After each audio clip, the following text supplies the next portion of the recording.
நான் ஒரு நகர செயலாளராக இருந்தால் பணியாற்றியவர்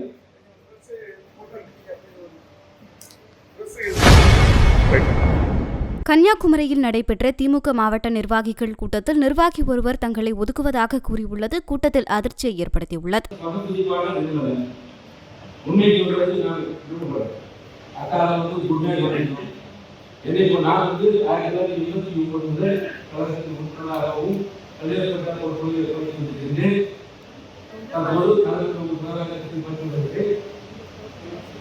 என்னை போன்ற பல கட்சிக்காரர்கள் ஒதுக்கப்பட்டிருக்கிறார்கள்.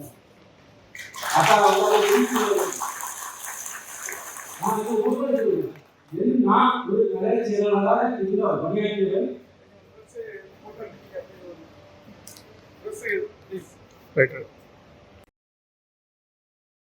செய்திகளை உள்ளது உள்ளபடி தெரிந்து கொள்ள ரெஃப்ளெக்ட் நியூஸை சப்ஸ்கிரைப் பண்ணுங்க.